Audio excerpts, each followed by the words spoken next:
Oi, pessoal! Nesta quarta videoaula sobre esquemas didáticos relativamente a controle de constitucionalidade, continuaremos a estudar o controle repressivo de constitucionalidade. Estudamos até a videoaula 3 que o controle repressivo de constitucionalidade ele é a posteriori, porque incide sobre a norma já pronta. Vimos também, desde a videoaula 1, que esse tipo de controle é a regra no Brasil. E pode ser jurídico, como pode ser político. Sendo jurídico, que é, digamos, é a regra das regras, sendo jurídico, ele pode ser pela via difusa, que estudamos na videoaula 3, como pode ser pela via concentrada ou abstrata, que iremos estudar hoje. Esse controle repressivo de constitucionalidade, ele também pode ser político, levado a cabo tanto pela função legislativa como pela função executiva. Estudaremos isso também hoje.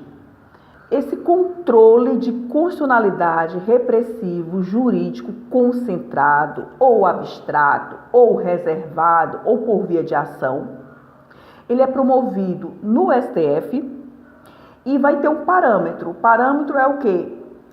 Ato normativo, Constituição. O modelo de controle, o paradigma vai ser o quê? A Constituição da República, que é a lei das leis. No Brasil, se adota o sistema europeu, que é o modelo austríaco. Isso decorre e é fruto dos estudos de Hans Kelsen. Esse controle, como regra, opera efeitos ex tunc, erga omnes e vinculante. Esse controle de constitucionalidade repressivo jurídico abstrato basicamente opera sob 4 formas distintas. Ele pode ser operacionalizado via ação direta de inconstitucionalidade, por sua vez, a ação direta de inconstitucionalidade pode ser a chamada ADI genérica, como pode ser até uma ADI por omissão. É possível também a deflagração do controle de constitucionalidade repressivo, jurídico abstrato, pela chamada representação de inconstitucionalidade interventiva, capitaneada pelo Ministério Público. É possível a deflagração do controle de constitucionalidade repressivo jurídico abstrato via ação declaratória de constitucionalidade e via ação de descumprimento de preceito fundamental. Eis as 4 formas de start do controle de constitucionalidade repressivo, modalidade jurídica e abstrata. Esse controle de constitucionalidade repressivo, ele também pode ser político, e sendo político, pode ser capitaneado pelo legislativo, como pode ser capitaneado pelo executivo. Quando capitaneado pelo legislativo, sua operacionalização se dá via Congresso Nacional, como?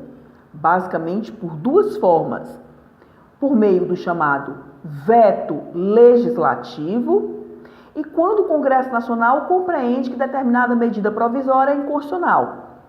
Passemos a falar um pouquinho do chamado veto legislativo. O que é isso?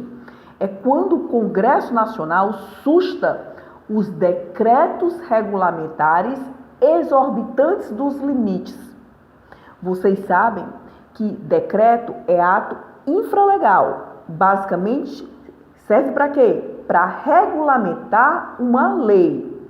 Porém, se esse decreto regulamentar exorbitar os limites da lei a que regulamenta, então pode sim o Congresso Nacional promover o chamado veto legislativo e sustar os decretos regulamentares exorbitantes dos limites.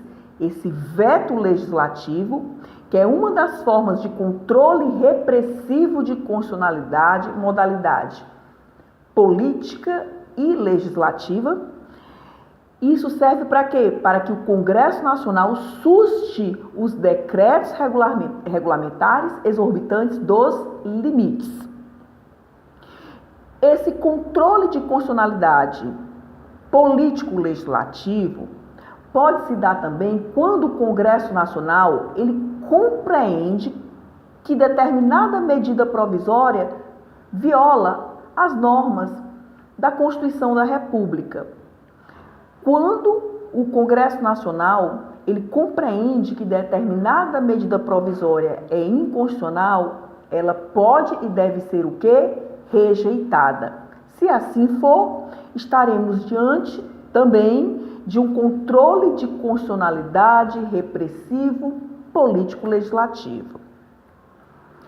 Finalmente, temos o controle de constitucionalidade repressivo político-executivo.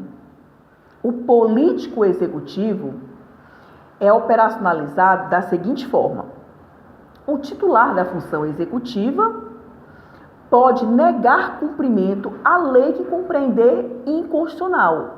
O presidente da República não é obrigado a cumprir uma lei que ele compreende que é inconstitucional. Então, ele se nega a cumprir uma lei que ele, presidente da República, compreender que é inconstitucional e imediatamente ajuiza a chamada ADI, Ação Direta de Inconstitucionalidade. Meus irmãos, eis as dicas de hoje. Na próxima e última videoaula, nós teceremos dicas complementares sobre a abstrativização do controle de constitucionalidade. Tema esse estudado na videoaula 3. Paz e bem, até a próxima.